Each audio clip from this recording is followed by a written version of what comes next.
명작을 찾아서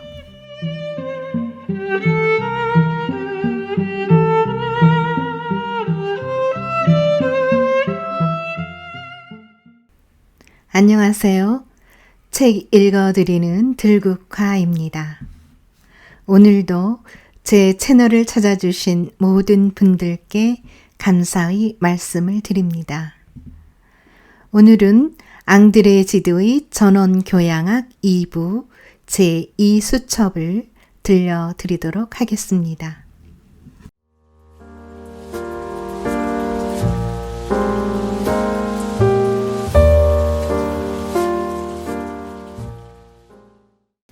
전원교양학 2부 제2수첩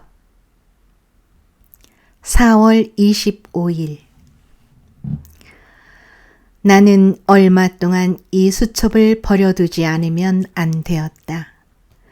눈이 녹아 다시 길이 트이게 되자 나는 우리 마을이 오래 교통이 끊어져 있는 동안 할 수 없이 밀쳐두었던 많은 일들을 처리해야만 되었다.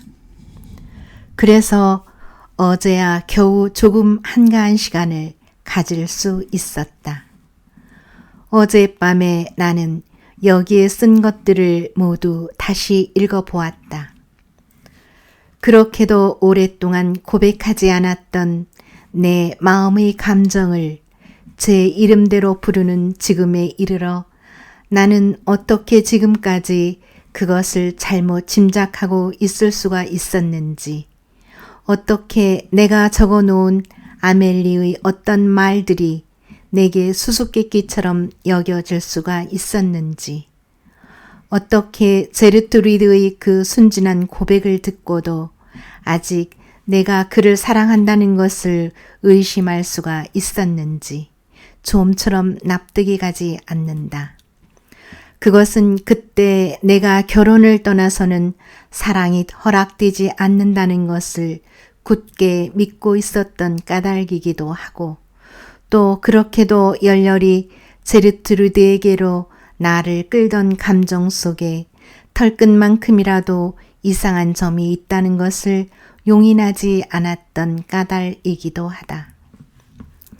그의 고백의 순진함, 솔직함까지가 나를 안심시켰던 것이다. 그는 어린아이이다. 진실한 사랑이라면 어떻게 머뭇거리지도 않고 얼굴도 붉히지 않고 말할 수 있었겠나 하고 나는 생각하고 있었다. 그리고 내 편에서도 내가 그 애를 사랑하는 것은 사람들이 병신아이를 보살피듯 그를 돌보아 주었다. 그리고 교육하는 것을 하나의 도덕적 책임으로 생각하고 의무로 여겼다. 그렇다. 진실로 나는 위에 적은 것 같은 말을 그에게서 듣던 그날 저녁도 마음이 어찌나 가볍고 기쁘던지 내 감정을 잘못 판단하였으며 그 말을 적고 있는 동안에도 그랬었다. 그리고 사랑은 불미스러운 것이라고 믿고 있었고, 또 무엇이든 죄스러운 것은 마음을 짓누른다고 생각하였기 때문에 조금도 마음에 무거움을 느끼지 않던 나는 그것이 사랑이라고는 생각하지도 않았던 것이다. 나는 주고받은 그 이야기들을 그대로 적어 놓았을 뿐만 아니라 그때와 똑같은 기분으로 적어 놓는 것이다.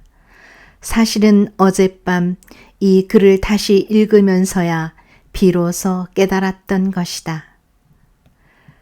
자크가 떠나자 나는 제르트루드가 그 애와 이야기하도록 내버려 두었었는데 그 애는 방학이 끝날 무렵에야 돌아와서 어쩐지 제르트루드를 피하는 것 같았고, 내 앞에서가 아니면 그에게 말도 걸지 않으려는 눈치였다. 우리 생활은 극히 조용한 제 걸음을 회복하였다. 제르트루드는 작정했던 대로 루이즈 양 집에 가서 있었고 나는 매일 그리로 만나러 갔다. 그러나 사랑을 북돋우게 될까 두려워 우리의 마음을 설레게 할 만한 것은 일체 이야기 않기로 애를 썼다. 나는 목사로서 그리고 대개는 루이즈가 있는 데서만 이야기하기로 하였고 특히 그의 교육과 성체 배수식 준비를 시키는 데에 마음을 썼다. 그리하여 부활절에 그는 성체 배수식을 치렀다. 부활절에는 나도 성체 배수식을 치렀다. 그 뒤로 보름이 지났다. 일주일 동안의 방학을 지내러 집에 와 있던 자크가 놀랍게도 나의 성찬식에 나오지 않았다. 그리고 매우 섭섭하지만 아멜리도 우리들이 결혼한 뒤로는 처음으로 성찬상을 받지 않았다는 것을 말하지 않을 수가 없다. 그들은 둘이 짜고서 이 엄숙한 모임에 빠짐으로써 내 기쁨의 검은 그림자를 던지기로 작정한 것 같았다. 여기서도 나는 제르트리드의 눈이 보이지 않아 나 혼자 이 어려운 시련을 견디어 나가게 된 것을 기뻐하였다. 나는 아멜리를 너무도 잘 알고 있었기 때문에 그의 행동에 들어있는 간접적인 비난은 어떤 것이고 간에 모를 리가 없었다. 그는 드러내놓고 나를 반대하는 일은 절대로 없었으며 일종의 절연으로 자기 불찬성을 표시하려고 하는 것이다.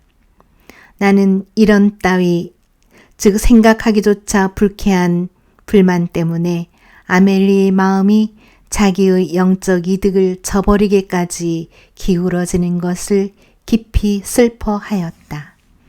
그리고 집에 돌아와서 진심으로 그를 위해 기도하였다. 자크가 빠진 것은 아주 다른 동기에서 나온 것으로서 그것은 얼마 뒤 안 되어 그와 주고받은 이야기를 통해 명백하게 밝혀졌다. 5월 3일 제르트리드에게 종교 교육을 시켜가는 동안 나는 복음서를 새로운 눈으로 다시 읽게 되었다. 날이 갈수록 그리스도교의 신앙을 이루는 많은 개념들이 그리스도의 말씀에 의한 것이 아니라 성 바울의 해석에 의한 것 같이 여겨지는 것이었다. 바로 이것이 요즘 자크와 토론한 점이다.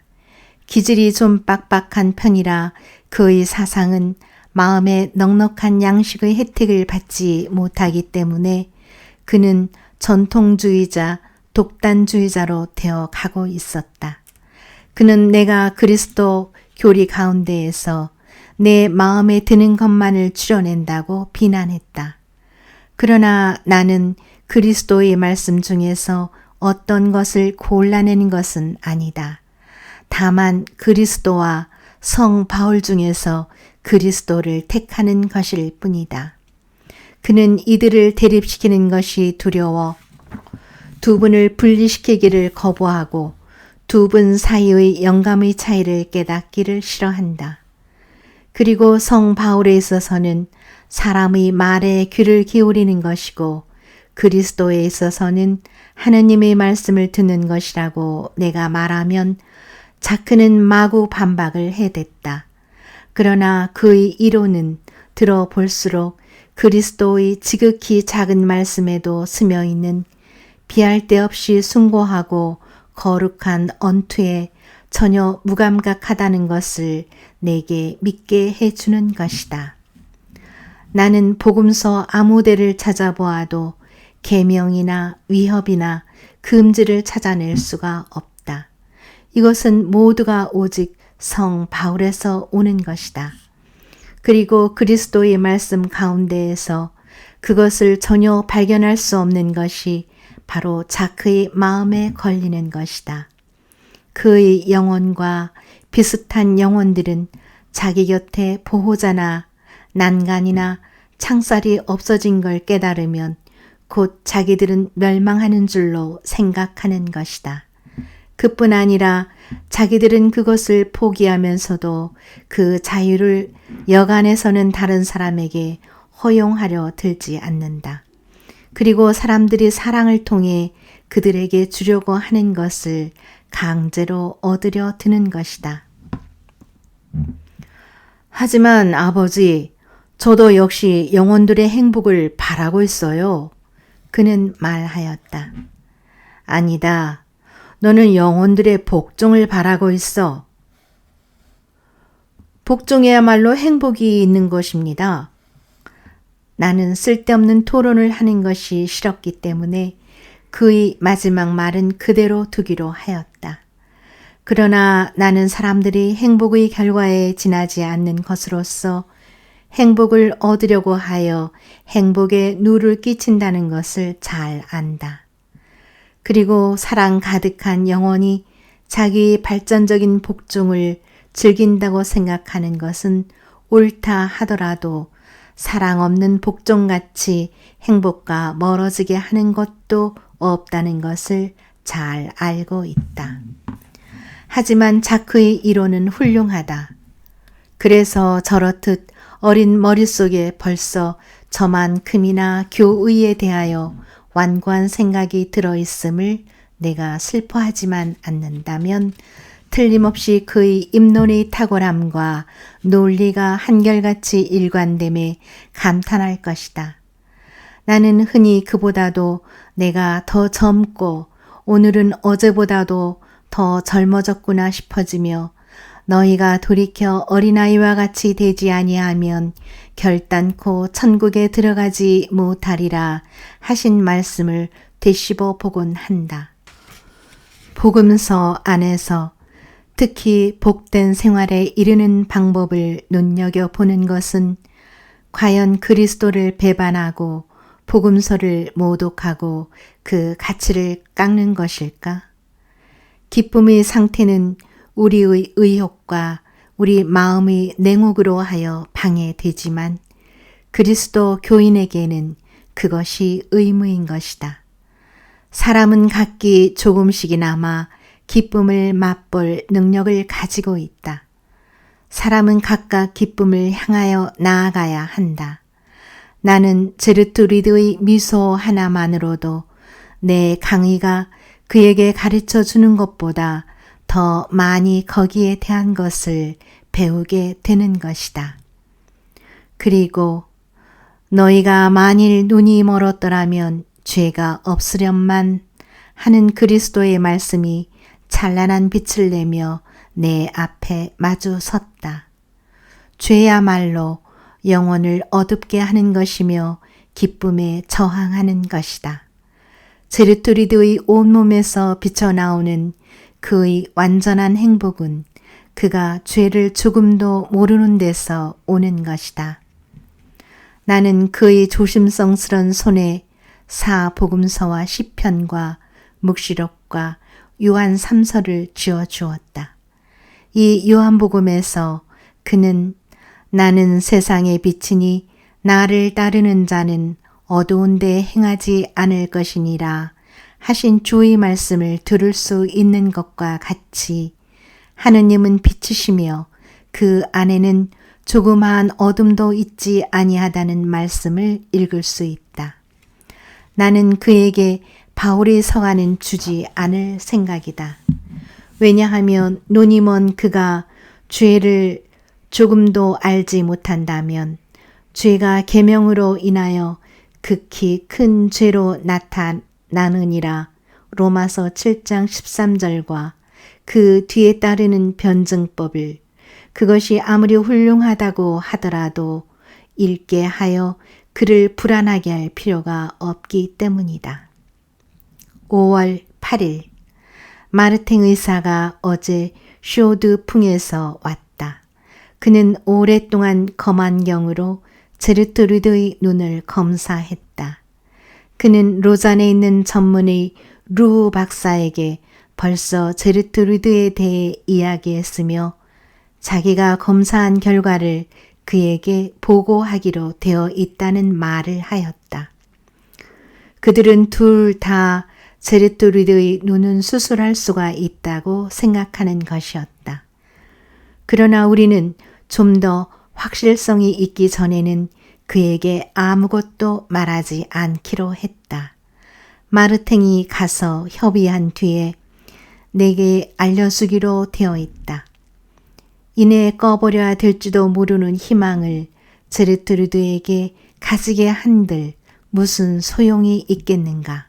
더구나 그는 지금 상태로도 행복하지 않은가. 5월 10일 부활절날 자크와 제르투리드는 나도 있는 자리에서 다시 만났다. 아니 자크가 먼저 제르투리드를 맞대해서 말을 건네었는데 그는 일상적인 말 밖에는 하지 않았다. 그는 내가 염려했던 것과 같이 그리 흥분되지 않은 것 같았고 만일 그의 사랑이 진실로 열렬했었다면 비록 작년에 그가 떠날 때 제르투리드가 이 사랑은 희망이 없을 거라고 저에게 단언했을지라도 그리 쉽게 눌러버릴 수는 없었을 것이라고 생각되었다. 나는 그가 지금은 제르투리드에게 하오를 하는 것을 발견하였다. 이것은 확실히 좋은 일이다. 그렇다고 내가 그렇게 하라고 일렀던 것은 아니었기 때문에 그가 스스로 그것을 깨달았다는 것을 나는 기쁘게 생각한다. 분명 자크에게는 좋은 점이 많이 있다. 하지만 자크의 이 복종 뒤에는 반드시 적잖은 번민과 투쟁이 있었으리라고 생각한다. 걱정되는 것은 그가 자기 마음에 가해왔던 속박을 이제는 그 자체로서 좋은 것이라고 보고 있는 점이다. 그는 그것이 모든 사람에게서 지워지기를 바라고 있으리라. 나는 위에 적어놓은 전날 그와의 토론 가운데서 그것을 느꼈다. 이제는 자주 감정에게 속는다고 말한 것은 다라 로슈 푸코가 아니었던가. 나는 자크의 기질을 잘 알고 토론할수록 점점 더 자기 생각만을 고집하는 유의 아이로 생각하는 만큼 그 점을 곧 그에게 주의시키지 않은 것은 물론이다. 그러나 그날 밤 바로 성 바울의 서간 가운데에서 그를 쓰러뜨리는 데에는 이 무기를 쓸 수밖에 없었다. 그에게 대답할 만한 말을 찾아내었기 때문에 먹지 못하는 자는 먹는 자를 판단하지 말라. 이는 하느님이 저를 받으셨음이니라. 로마서 14장 3절 라는 구절을 그가 읽을 수 있게 그의 방 안에 갖다 놓았다. 나는 그 다음에 나오는 내가 주 예수 안에서 알고 확신하는 것은 무엇이든지 스스로 속된 것이 없으되 다만 속되게 여기는 그 사람에게만 속되니라 하신 말씀도 베껴 놓을 수 있었을 것이다. 그러나 제르트루드에 대해 내가 마음속으로 부당한 해석을 품고 있는 줄로 자크가 상상하지나 않을까 두려워서 그것을 감히 못하였고 이런 생각은 그의 머리를 스치고 지나가지도 말아야 하는 것이다. 물론 이 구절은 음식에 대해 하신 말씀이다. 그러나 성경의 다른 많은 구절들도 두 가지, 세 가지 뜻으로 해석되는 일이 얼마나 많은가. 만일 내 눈이 의 교훈, 작은 빵으로 여러 사람을 먹게 하신 일, 혼인잔치에서 행하신 기적 등등. 여기에서 쓸데없는 이론을 캐자는 것은 아니다. 이 구절의 뜻은 넓고 깊은 것이다. 즉 속박은 율법으로서 명하여질 것이 아니라 사랑으로서 명령되어야 한다는 뜻이다. 그래서 성 바울은 바로 그 다음 날 너희 형제를 음식 때문에 근심하게 한다면 너는 이미 사랑을 따라 행하는 자가 아니니라 하고 부르짖고 있는 것이다. 악마가 우리를 습격하는 것은 사랑이 없기 때문이다. 주여, 내 마음에서 사랑에 속하지 않는 모든 것을 없애 주소서. 내가 애초에 자크를 집적거린 것이 잘못이었다. 그 이튿날 나는 위의 성경 구절을 적었던 쪽지가 내 책상 위에 놓여 있는 것을 발견하였다. 그 쪽지 뒤에다 자크는 다만 같은 장의 다른 구절을 적어 놓았을 뿐이었다. 그리스도께서 대신하여 죽으신 형제를 내 음식물로 말하게 하지 마라. 로마서 14장 15절. 나는 그 장 전부를 한번 읽어보았다. 그것은 끝없는 논쟁의 시초이다. 그러니 제르토리드의 맑게 빛나는 하늘을 내가 이런 문제로 괴롭히고 이 검은 구름으로 어둡게 하여야 옳단 말인가. 유일한 죄는 남의 행복을 해하거나 혹은 우리 자신의 행복을 위태롭게 하는 것이라고. 그에게 가르쳐주고 믿게 하는 때야말로 내가 더욱 그리스도 가까이 있을 수 있으며 그 아이까지도 그리스도 곁에 있게 해주는 것이 아닌가. 슬픈 일이다. 어떤 사람들은 행복에 대하여 특히 반항한다. 무능하다. 서투르다. 나는 늘 가엾은 아내 아멜리를 생각한다. 나는 끊임없이 그를 행복으로 이끌고 재촉한다. 억지로라도 행복하게 해 주었으면 하고 있다. 그렇다. 나는 모든 사람을 하느님 곁에까지 이끌어 올렸으면 한다. 그러나 그는 끊임없이 빠져나가고 아무리 해가 내리쬐어도 피지 않는 어떤 꽃들 모양으로 몸을 움츠린다. 보이는 건 모두가 그를 불안하게 하고 괴롭히는 것이다. 어떻게 해요? 내가 눈이 멀게 태어나질 못했는걸. 지난번 그는 내게 이렇게 대답하였다. 아, 그의 비꼬는 말이 얼마나 내 마음을 괴롭히는지. 그리고 이런 말을 듣고도 마음이 어지러워지지 않으려면 얼마나 큰 덕이 내게 있어야 할 것인지. 그러나 그도 제르트루드의 눈먼 것을 빗대어 말하는 것이 특히 내 마음을 상하게 하는 것임을 깨달아야 하리라 싶다. 그리고 또 나는 내가 제르트루드에게 특히 감탄하는 것은 그의 끝없는 온순함이라는 것을 아멜리로 인하여 깨닫게 되었다. 나는 제르트루드가 남에게 조금이라도 짜증난 듯한 음성으로 말하는 것을 들어본 적이 없다. 하기는 내가 그의 마음을 상하게 할 만한 것은 하나도 알리지 않은 것도 사실이지만. 그리고 행복스러운 영혼이 발산하는 사랑의 광채를 가지고 그 둘레의 행복을 퍼뜨리는 것과 같이 모든 것이 아멜리의 주위에서는 어둡고 우울해진다. 아멜리의 영혼이 검은 광선을 뿜고 있다고 쓰리라. 가난한 이들, 병든 이들, 근신하는 이들을 찾아다니는 싸움의 하루를 보낸 다음 날이 저물어서 때로는 솜같이 피로하여 휴식과 애정과 따뜻한 기운을 간절히 바라는 마음으로 돌아오는 때에 내가 집에서 부닥들이게 되는 것은 걱정, 나무람, 알력뿐이다. 우리 로잘리 할멈이 제멋대로만 하려드는 성미임을 나도 잘 안다. 그러나 할멈이 언제나 옳지 않은 것은 아니고 그를 몰아세우려 드는 아멜리가 언제든지 옳은 것만도 아니다. 샤를로트와 갸스피아르가 몹시 부산스러운 아이들이라는 것도 잘 안다. 그러나 아멜리가 그렇게 늘 야단을 말고 좀 더 부드럽게 그들을 꾸짖는다면 더 효과가 있을 것이 아닌가. 그렇게 늘 주의시키고 타이르고 꾸짖고 하면 바닷가의 조약돌처럼 겉모양이 원만해져 그것 쯤은 아이들이 나보다도 훨씬 더 예사로 여기게 된다. 어린 클로드에게도 이가 나고 있는 중이라는 것도 잘 안다. 적어도 애기 엄마는 그 애가 울기 시작할 때마다 이렇게 주장한다. 그러나 아내나 사라가 곧 쫓아가서 쉴 새 없이 어르는 것은 울라고 시키는 것이나 다름없지 않은가.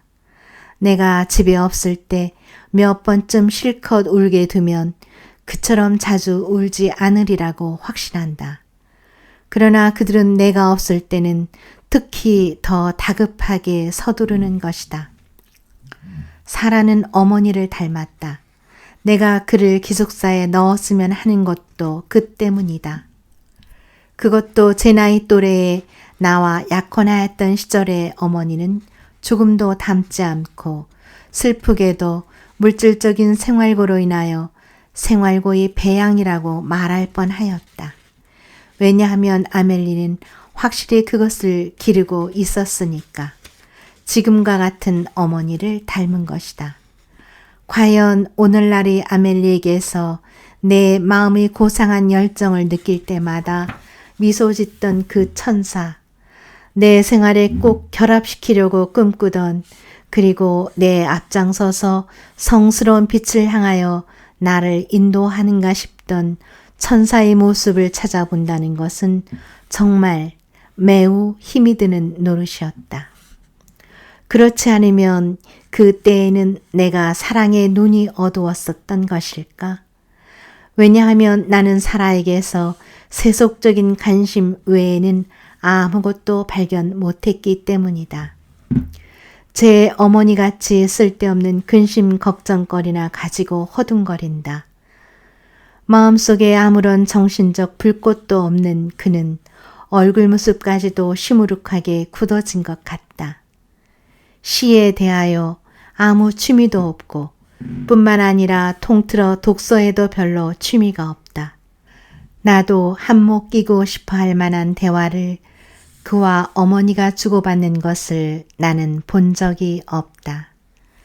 그래서 나는 내 서재에 틀어박혀 있는 때보다도 그들 곁에 있을 적에 오히려 더 뼈저리게 고독을 느끼는 것이다.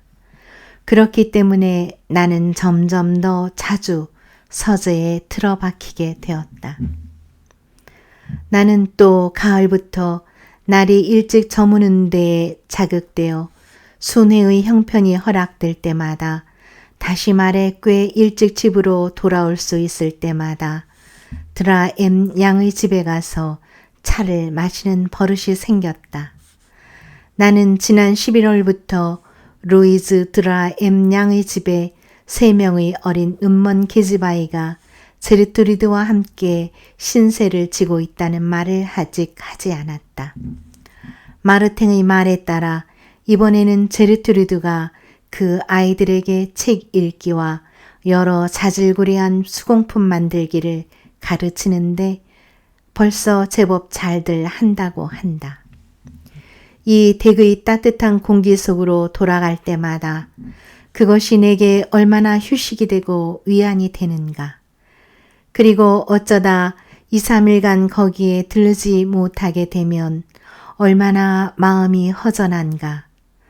드라 M 양은 제르트리드와 새 어린 기숙생을 거두어 주고 있어도 그들의 양육 때문에 돈에 쪼들리거나 속을 태우거나 할 필요는 없다. 하녀 셋이 아주 정성껏 그를 거들어서 그에게는 조금도 불편을 주지 않는다. 그러나 재산과 여가 시간을 이보다 더 잘 써본 적이 있었을 것인가.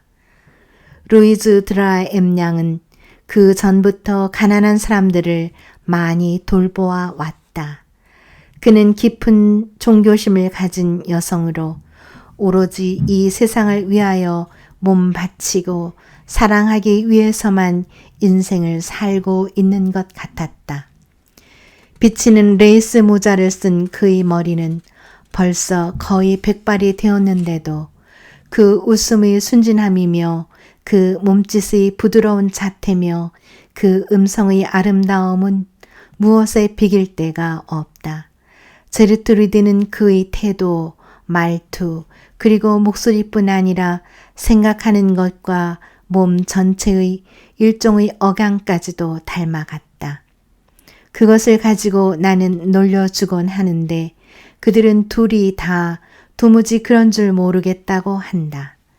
시간이 있어 그들 곁에 좀 오래 머물게 되어 제르트리드가 이 말을 루이즈 양의 어깨에 얹거나 혹은 손 하나를 그의 손에 맡긴 채 둘이 나란히 앉아서 내가 읽어주는 라마르틴이나 위고의 시 몇 구절을 듣는 것을 볼 때에 나는 얼마나 즐거운가. 그들이 맑은 영혼에 내가 읽는 시가 비침을 보는 것은 얼마나 즐거운가. 어린아이들도 거기에 무감각할 수는 없다. 이 아이들은 평화와 사랑의 분위기 안에서 비상이 발달하고 눈에 띄게 진보하였다. 루이즈 양이 운동 겸 오락 삼아서 그들에게 춤을 가르쳐 주겠다고 말하였을 때 나는 처음에는 웃어버렸다. 그러나 지금은 그들이 할 수 있게 된 운동의 율동적인 아름다움을 보고 감탄한다. 그러나 가엾게도 그들 자신은 그것을 감상할 수가 없는 것이다. 그러나 루이즈 드라 M 양은 그들이 이 운동을 보지는 못하더라도 근육을 통해 그 부드러운 움직임을 스스로 느낄 수 있다고 내게 일러주었다. 제르트루드가 이 춤에 어울릴 때에 그의 우아하고 자연스러움은 참으로 사랑스럽다. 그뿐 아니라 그는 거기서 크나큰 위안을 얻고 있었다. 이따금 루이즈 드라임 양이 어린아이들이 놀이에 끼는 일이 있는데 그런 때에는 제르트루드가 피아노 앞에 앉는다. 그의 음악 공부의 진보는 놀라운 것이었다. 그는 지금 주일마다 교회의 파이프 오르간을 맡아 치기도 하고 즉흥적으로 찬송가에 짧은 전주곡까지 붙여 칠 수 있게 되었다. 일요일마다 그는 우리 집에 점심을 먹으러 온다.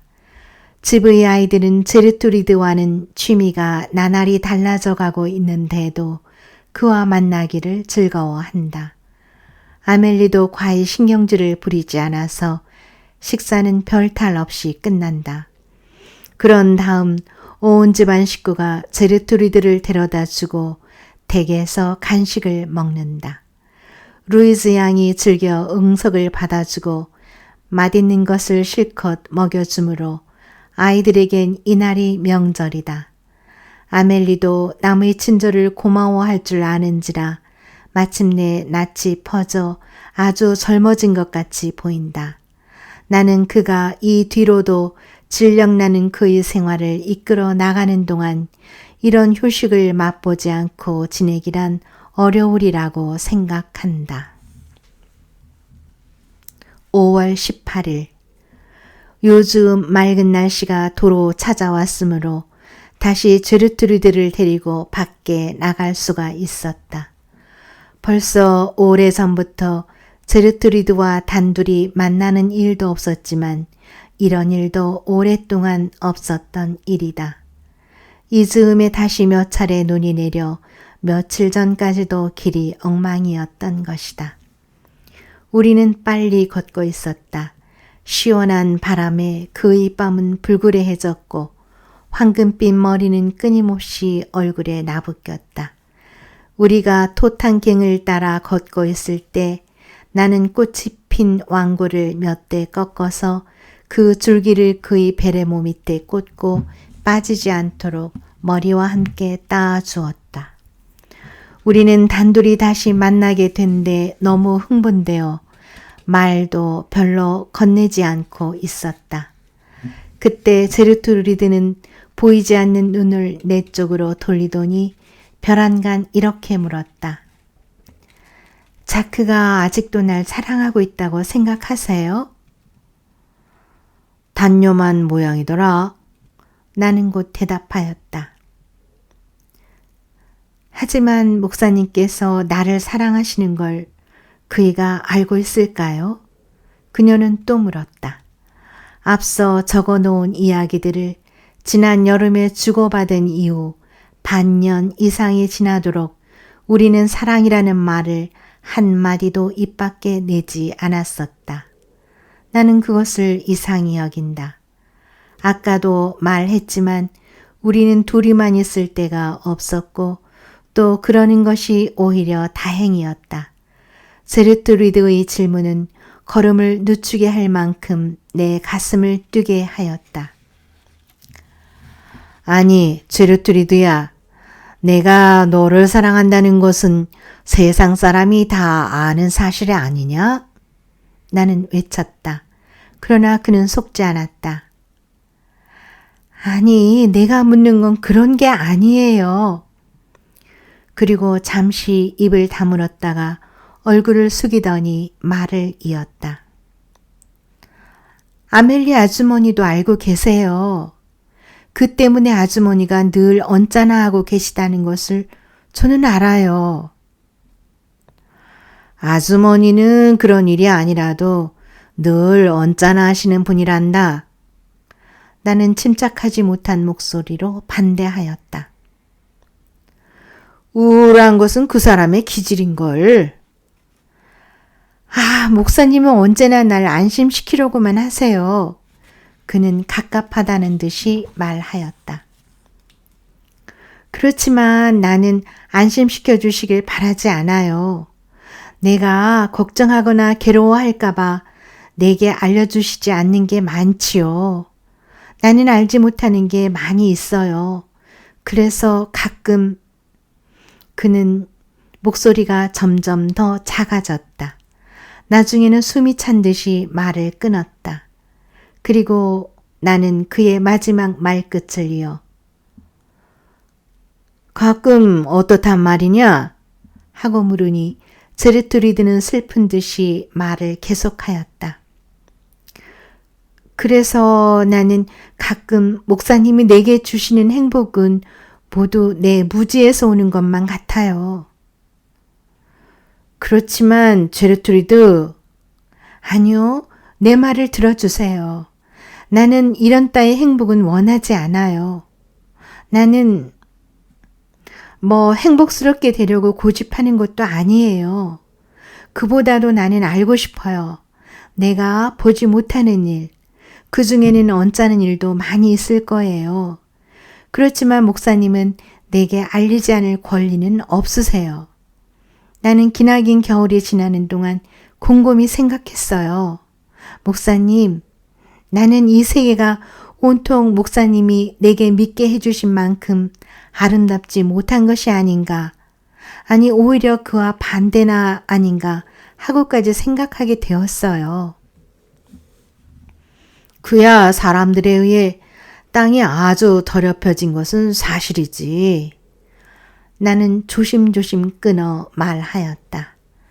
나는 그의 사상이 엉뚱하게 비약할까 두려워서 소용없다고 생각은 하면서도 그것을 딴 데로 돌려보려고 한 것이다. 그는 이 몇 마디를 기다리기라도 했던 것처럼 사슬을 맺는 고리라도 만난 것처럼 부르짖었다. 그래요.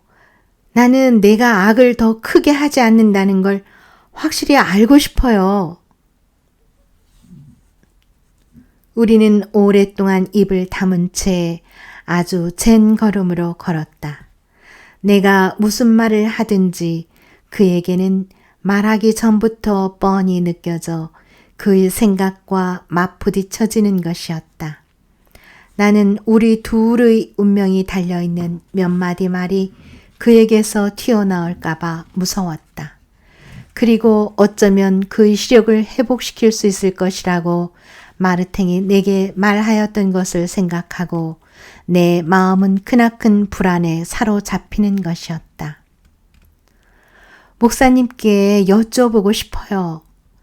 이윽고 그는 말을 다시 꺼냈다. 그렇지만 어떻게 말해야 될지. 분명히 그는 용기를 다하고 있었다. 나도 역시 있는 용기를 다 내어 들었다. 그러나 이런 문제가 그를 괴롭히고 있을 줄이야. 설마 짐작인들 했으랴. 눈먼 사람의 어린애는 반드시 눈이 멀어서 태어날까요? 이 문답이 우리 둘 가운데 누구를 더 괴롭혔는지 나는 잘 모르겠다. 그러나 이미 나온 말은 그대로 계속하는 수밖에 없었다. 아니다, 제르트루드. 아주 특수한 경우를 제외하고는 그렇게 되어야 할 아무런 이유도 없지. 그는 매우 안심이 되는 것 같았다. 이번에는 내가 그런 것은 무엇 때문에 묻느냐고 질문하고 싶었으나 차마 용기가 나지 않아 어색하게 말을 이었다. 그렇지만 제르트루드, 아이를 낳으려면 결혼을 해야만 된단다. 목사님, 그런 말씀은 그만두세요. 그게 정말이 아니라는 걸 난 알고 있는걸요. 너한테 충분히 할 수 있는 말을 한 것이야. 나는 반박했다. 그러나 자연의 법칙에는 인간의 법칙과 신의 법칙에서 금지되어 있는 것도 허락되는 수가 있기도 하지. 신의 법칙은 바로 사랑의 법칙이라고 자주 나에게 말씀하셨지요. 여기서 말하는 사랑이란 자선이라고도 하는 그것과는 다른 것이란다. 목사님은 나를 동정하여 사랑하시는 거예요? 그렇지 않다는 건 너도 잘 알지 않니? 그렇다면 목사님은 우리의 사랑이 신의 법칙에서 어긋나는 일이라고 인정하시는군요. 그게 무슨 말이냐? 어머나, 잘 아시면서 그러시는군요. 이런 건 내가 할 말이 아니에요. 나는 우물쭈물해 버리려고 했지만 헛일이었다. 내 심장은 조리 없는 내 이론이 허둥지둥 뭉개지듯 몹시 뛰었다. 나는 정신없이 부르짖었다. 제르트루드, 너는 내 사랑이 죄스러운 것이라고 생각하고 있니? 그는 내 말을 바로 잡았다. 우리의 사랑이지요. 나는 그렇게 생각해야 될 것이라고 여겨요. 그래서 나는 내 목소리가 어느덧 애원이 된 것을 느꼈다. 그렇지만 그도 숨도 돌리지 않고 말을 마쳤다. 그렇지만 목사님을 사랑하지 않을 수 없다고 생각해요. 이것은 모두 어제 일어났던 일이다. 나는 처음에 이것을 쓸까 말까 망설였다. 나는 산보가 어떻게 끝났는지 도무지 알 수가 없다.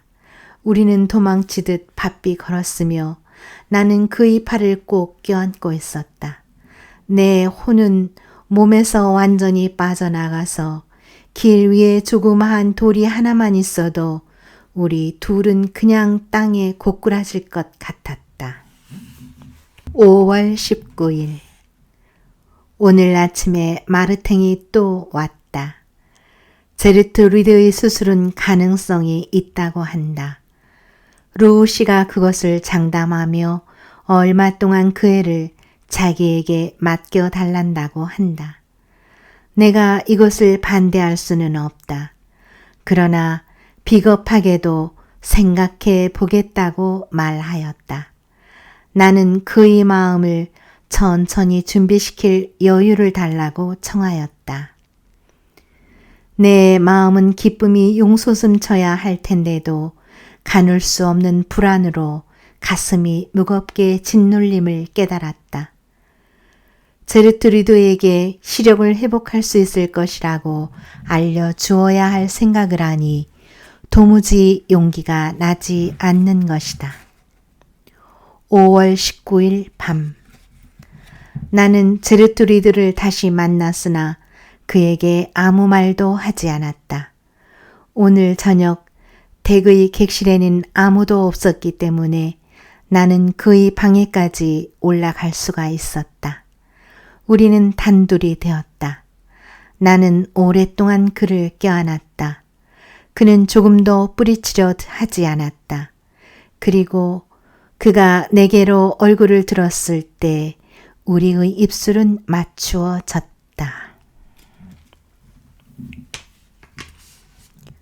5월 21일 주여, 이렇게도 깊고 이렇게도 아름다운 밤은 우리를 위하여 만드신 것입니까? 나를 위하여서입니까? 바람은 훈훈하고 열린 창으로는 달빛이 비쳐 들어옵니다. 그리고 나는 하늘의 무한한 침묵에 귀를 기울이고 있습니다. 오, 내 마음은 말없이 다만 황홀하게 삼라만상의 그윽한 예배 속으로 녹아들고 있습니다. 나는 다만 무아지경으로 기도할 뿐입니다. 사랑에 어떤 한계가 있다면 하느님이시여, 그것은 당신이 만드신 것이 아니라 인간들이 지실 것입니다. 내 사랑이 비록 사람의 눈에는 죄스러운 것으로 보일지라도 당신 눈에는 거룩한 것이라고 말씀하여 주십시오. 나는 죄의 관념을 초월하려고 힘쓰고 있습니다. 그러나 죄는 역시 견딜 수 없는 것 같이 보입니다. 그리고 나는 그리스도를 저버리고 싶지 않습니다. 나는 제르트루드를 사랑함으로써 죄를 범할 생각은 없습니다. 이 사랑은 내 마음을 송두리째 뿌리 뽑아 버리기 전에는 내 마음에서 뽑아 버릴 수가 없습니다. 왜 그렇겠습니까? 비록 내가 그를 사랑하지 않게 되었다 하더라도 나는 그에 대한 동정만으로도 그를 사랑해야만 될 것입니다. 그를 아주 사랑하지 않는 것은 잔인한 배반이 될 것이며 그에게는 나의 사랑이 절대로 필요합니다. 주여, 나는 이제 아무것도 모르겠습니다. 나는 당신밖에는 이제 아무것도 모릅니다. 나를 인도하여 주소서. 때때로 나는 암흑의 세계로 빠져들고 있으며 제르트루드에게 회복시켜 주려고 하는 시력을 나는 빼앗겨 버렸나 싶어지곤 합니다. 제르트루드는 어제 로잔의 병원에 입원하였다. 그는 20일 뒤에나 퇴원하게 될 것이다. 나는 그가 돌아오는 것을 지극히 불안한 마음으로 기다리고 있다. 마르탱이 그를 데려오기로 되어 있다. 제르트루드는 내게 그때까지 절대로 찾아오지 않겠다는 약속을 시켰다. 5월 22일 마르탱에게서 편지가 왔다. 수술이 성공하였다는 것이다. 하느님은 찬양 받으실지어다. 5월 24일 이때까지 내 얼굴을 보지 못한 채 나를 사랑하던 제르트루드가 나를 보게 되리라는 생각. 이 생각이 나에게 견딜 수 없는 괴로움을 자아내고 있다. 그가 나를 알아볼까? 나는 생전 처음으로 초조하게 거울을 들여다보았다. 만일 그의 눈길이 그의 마음보다 덜 너그럽고 덜 사랑스럽다면 나는 어찌 될 것인가? 주여, 때때로 나는 당신을 사랑하기 위해서는 제르트루드의 사랑이 절대로 필요하다고 생각합니다. 5월 27일 일이 많이 밀려 있었기 때문에 지난 며칠 동안은 과히 초조하지 않게 지낼 수 있었다. 내 마음을 다른 데로 돌려줄 수 있는 일은 모두가 고맙다. 그러나 하루 종일 무슨 일을 하든지 그의 모습은 나를 따라다닌다. 그는 내일 돌아오기로 되었다.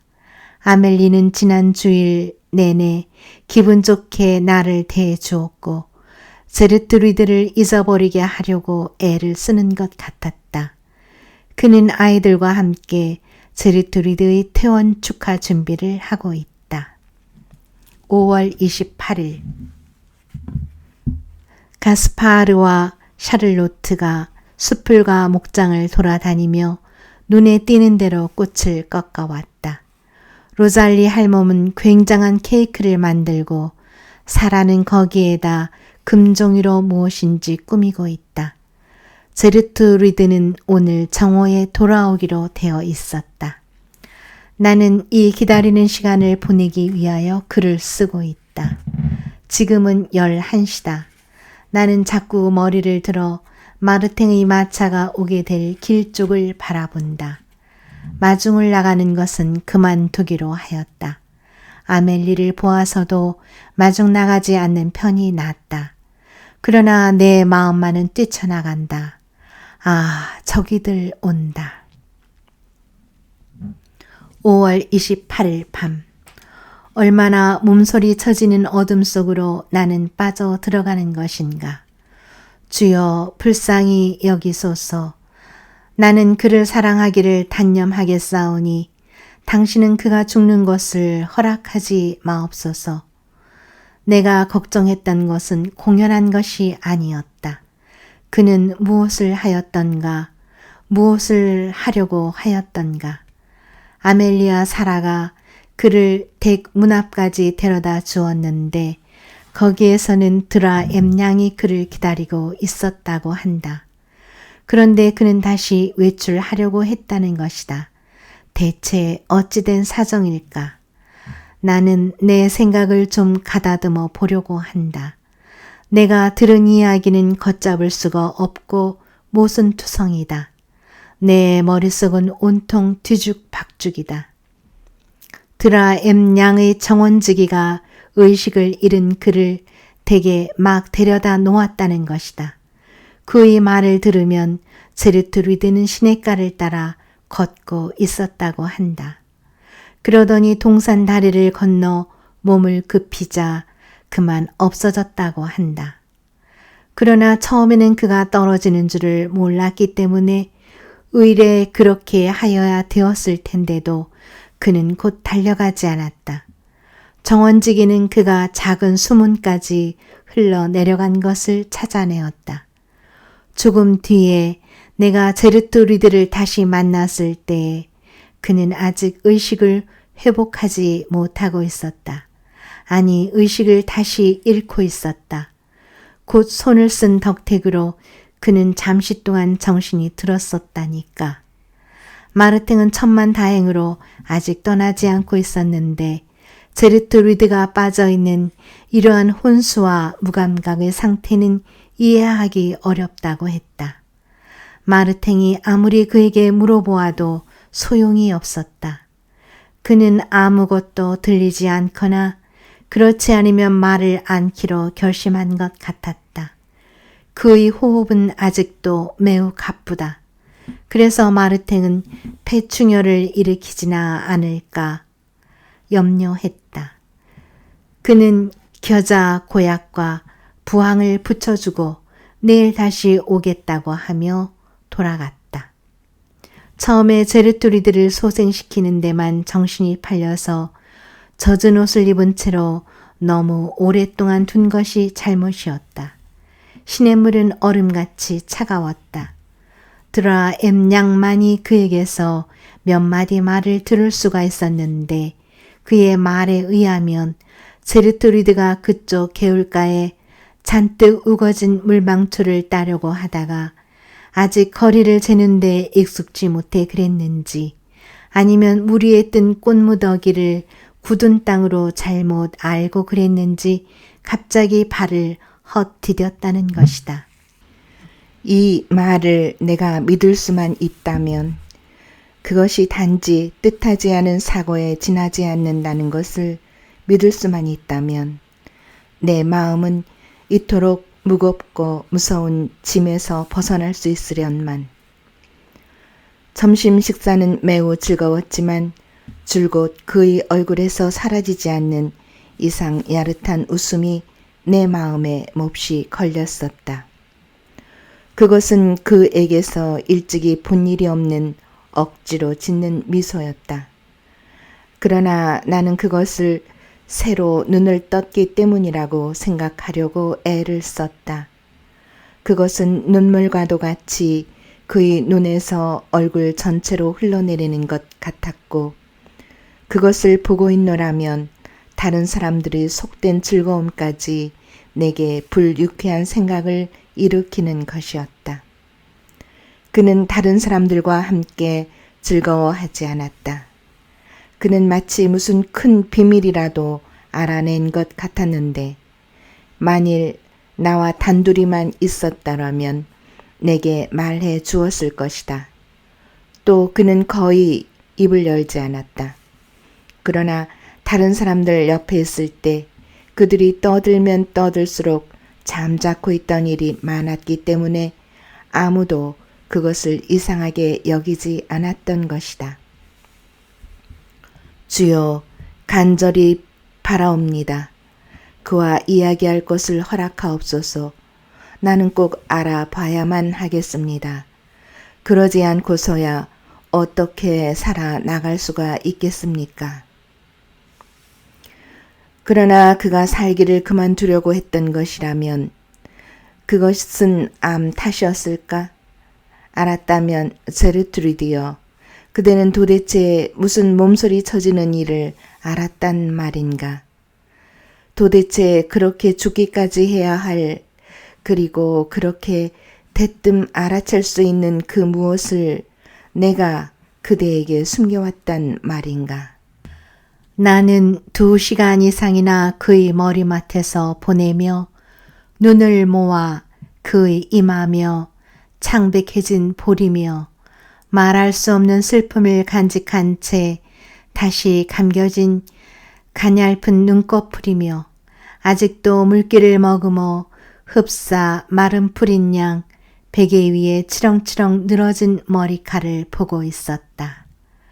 그의 고르지 못한 숨소리에 귀를 기울이며 5월 29일 오늘 아침 내가 댁에 가려고 하는 참인데 루이즈 양이 나를 부르러 사람을 보냈다. 제르트루드는 하룻밤을 거의 편안히 지내고 난 뒤에 드디어 혼수 상태에서 깨어났다. 내가 방에 들어가니 그는 나를 보고 생긋 웃으며 머리맡에 와 앉으라고 눈짓하였다. 나는 감히 그에게 물어볼 수가 없었다. 그도 아마 내가 물을까 봐 겁이 났던지 곧 모든 실토의 말 막음을 하려는 듯이 이렇게 말하였다. 내가 개울 위에서 따려고 했던 저 작고 파란 하늘빛 도는 꽃 이름을 무엇라고 하지요? 목사님은 나보다 손재주가 나으시니까 그걸로 꽃다발을 만들어 주세요. 그걸 여기 침대 옆에 놓고 싶어요. 그는 일부러 목소리를 쾌활하게 하는 것이 내 마음을 아프게 하였다. 그러자 그도 아마 그것을 깨달았는지 곧 엄숙하게 말투를 바꾸었다. 나 오늘 아침에는 목사님께 말씀드릴 수가 없어요. 너무 피곤해요. 꽃을 꺾어다 주세요. 네? 그리고 조금 있다 다시 오세요. 그래서 1시간 뒤에 내가 그에게 물망초 꽃다발을 가지고 갔을 적에는 루이즈 양에게서 제르트루드는 잠이 들었으니 저녁 때까지는 만나지 못하리라는 말을 들었다. 오늘 저녁에 나는 그를 다시 만났다. 쿠션을 침대 위에 포개 놓고 기대어 거의 앉다시피 하고 있었다. 이제는 머리를 모아서 이마 위로 따 얹었는데 내가 그에게 갖다 준 물망초가 거기 섞여 있었다. 확실히 그는 신열이 있는 것 같고 호흡이 괴로운 것 같았다. 그는 내가 내민 손을 펄펄 끓는 손으로 쥐고 있었다. 나는 그의 곁에 서 있었다. 목사님께 다 털어놓겠어요. 아무래도 나는 죽을 것만 같으니까요. 그는 말하였다. 오늘 아침 나는 목사님께 거짓말을 했어요. 꽃을 따려던 게 아니었어요. 자살하려고 했었더라도 용서해 주시겠어요? 나는 그의 가냘픈 손을 잡은 채 침대 옆에 털썩 무릎을 꿇었다. 그러나 그는 내가 눈물을 삼키고 늦게 오는 소리를 막으려고 요에다 얼굴을 파묻고 있는 동안 손을 빼내어 내 이마를 쓰다듬기 시작하였다. 목사님은 그게 아주 나쁜 일이라고 생각하세요? 그는 상냥하게 말하였다. 그리고 내가 아무런 대답도 안 하니까 말을 이었다. 이거 보세요, 목사님. 목사님도 잘 아시다시피 나는 목사님의 마음과 생활 가운데 너무나 크게 자리를 차지하고 있어요. 내가 목사님 곁으로 돌아왔을 때 대뜸 깨달은 게 그것이에요.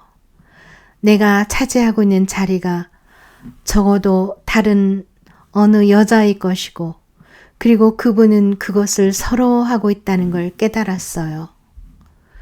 그것을 더 일찍이 깨닫지 못한 게 내 죄예요. 그리고 그걸 깨달으면서도 나는 그걸 벌써 깨닫고 있었으니까요. 목사님이 날 사랑하시기에 버려둔 것이었어요. 그러나 갑자기 그분의 얼굴이 내 눈앞에 나타났을 때 그 가엾은 얼굴에 슬픔이 그다지도 많이 깃들어 있는 걸 보았을 때 그 슬픔은 내가 갖다 준 것이라는 생각이 들어 견딜 수가 없었어요. 아니, 목사님은 절대로 자신을 책망하시지 마세요. 그냥 나를 떠나게 놔두시고 그분을 다시 기쁘게 해드리세요. 제르트루드는 내 이마를 쓰다듬던 손을 멈췄다. 나는 그 손을 와락 잡아 입을 맞춤과 동시에 눈물로 뒤덮었다. 그러나 그는 귀찮은 듯이 손을 내빼었다. 그리고 새로운 고민이 그를 괴롭히기 시작하였다. 내가 말하려던 건 그게 아니었어요. 아니, 내가 말하려던 건 그게 아니에요. 그는 이렇게 뇌까렸다. 그의 이마에는 축축히 땀이 배어들고 있었다. 그리고 그는 눈꺼풀을 내리깔고 생각을 모으려는 듯이 또 애초에 눈이 멀었던 상태로 돌아가려는 듯이 얼마 동안 눈을 감고 있었다. 이윽고 그는 말을 이었다. 그의 목소리는 처음에는 느릿느릿하고 서글펐으나 이내 눈을 다시 뜨는 것과 동시에 커져서 나중에는 놀랄 만큼 힘찬 목소리가 되었다. 목사님께서 내 눈이 보이게 해주셨을 때 내 눈은 상상했던 것보다 아름다운 세상을 발견했어요. 그래요. 정말이지 나는 해가 이렇게도 밝고 공기가 이렇게도 빛나고 하늘이 이다지도 넓은 줄은 상상도 못했었거든요. 또 사람들의 얼굴이 이다지도 수심에 가득 찬 것이라곤 상상도 못했어요. 내가 목사님 집에 들어갔을 때 맨 처음 내 눈에 띈 게 무엇인지 아세요? 아무래도 말씀드려야만 해요. 내가 맨 처음으로 본 것은 우리의 잘못이었어요. 우리들의 죄였어요. 아니, 반대하지 마세요. 너희가 만일 눈이 멀었더라면 죄가 없으련만 이라는 그리스도의 말씀을 생각해 보세요. 그러나 나는 지금 눈이 보이는걸요. 목사님, 일어나셔서 내 옆에 와 앉아주세요. 내 말을 끊지 말고 들으세요. 병원에 있는 동안 나는 내가 아직 알지 못하고 목사님도 읽어주신 적이 없는 성경 구절을 읽었어요. 아니, 읽어 달랬어요. 나는 하루 종일 속으로 거듭 되풀이하던 성 바울의 말씀 한 구절을 생각했어요. 전에 법을 깨닫지 못할 때는 내가 살았더니 계명에 이르며 죄는 살아나고 나는 죽었노라. 그는 매우 흥분하여서 대단히 큰 소리로 말하고 있었다. 그리고 이 마지막 말은 거의 부르짖다시피 하였기 때문에 나는 밖에서도 들리지는 않을까 걱정이 될 지경이었다. 그러고 나서 그는 눈을 다시 감고 혼잣말같이 그 마지막 말을 입속으로 내까렸다. 쥐가 살아났으므로 나는 죽었노라. 나는 일종의 공포가 가슴이 서늘해지며 몸소리가 쳐졌다. 나는 그의 생각을 돌려보려고 이렇게 물었다. 누가 그 구절을 읽어주었니?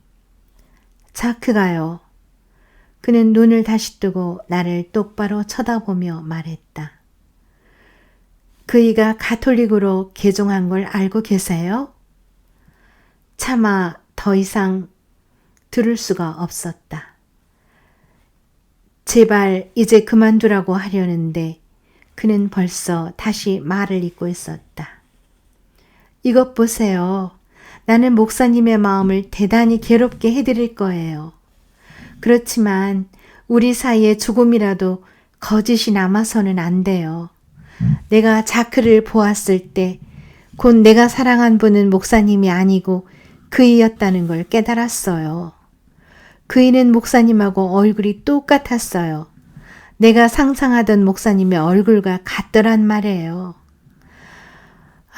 목사님은 어째서 나에게 그이를 물리치게 하셨던가요? 그이하고 결혼할 수도 있었을 텐데. 그러나 제르트루드, 이제라도 결혼할 수 있지 않느냐? 나는 거의 미칠 듯이 외쳤다. 그이는 성직에 들어간걸요. 그는 격렬하게 말하였다. 그리고 몸부림치며 흐느껴 울었다. 나는 그이한테 내 마음을 고백하고 싶어요. 그는 거의 정신없이 웅얼거렸다. 목사님도 뻔히 보시다시피 내게는 이제 죽는 길밖에 없어요. 목이 말라. 누굴 좀 불러주세요. 숨이 막혀요. 날 혼자 있게 해주세요. 목사님께 이런 말씀을 드리면 마음이 좀 가벼워지리라고 생각했는데. 나가주세요. 헤어져요. 목사님을 보는 건 더 이상 견딜 수가 없어요. 나는 그를 남겨두고 방을 나왔다. 그리고 나 대신 그의 곁에 있어 달라고 드라 엠양을 불렀다. 그의 격렬한 흥분이 견딜 수 없이 걱정되었으나 내가 곁에 있으면 그의 병세가 더 악화되리라는 것을 알아야만 했다. 그래서 혹 병세가 나빠지거든 알려달라고 부탁하고 돌아왔다. 5월 30일. 나는 그의 잠든 얼굴밖에는 다시 보지 못하였다.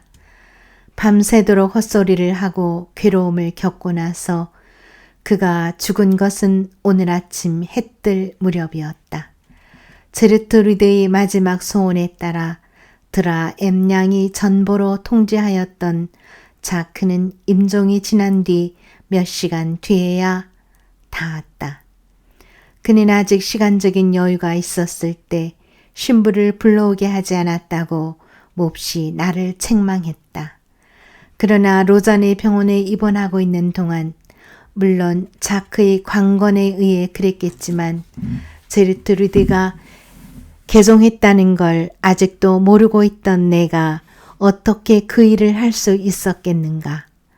그는 이렇게 하여 자기와 제르트루드가 가톨릭으로 개종한 것을 나에게 알린 것이었다. 이렇게 하여 두 사람은 동시에 내게서 떠나갔다.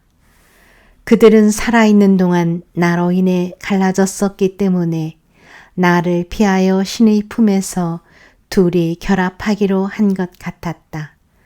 그러나 자크의 개종에는 사랑보다도 이론이 더 많이 개입되어 있다는 것을 나는 믿고 있다. 아버지, 내가 아버지를 비난하는 것은 도리가 아닙니다만 아버지의 그릇됨을 본보기로 나는 길을 찾은 것입니다. 그는 내게 말하였다. 자크가 떠난 뒤에 나는 아멜리 곁에 무릎을 꿇고 나를 위하여 기도해달라고 부탁했다. 나는 남의 도움을 받아야만 했던 것이다. 아멜리는 다만 하늘에 계신 우리 아버지시여 의 기도문을 그러나 구절과 구절 사이를 길게 끊어 그 침묵을 우리의 간절한 소원으로 채워가며 외웠다. 나는 울고 싶었다. 그러나 내 가슴은 사막보다도 더 메말라 있음을 느꼈다.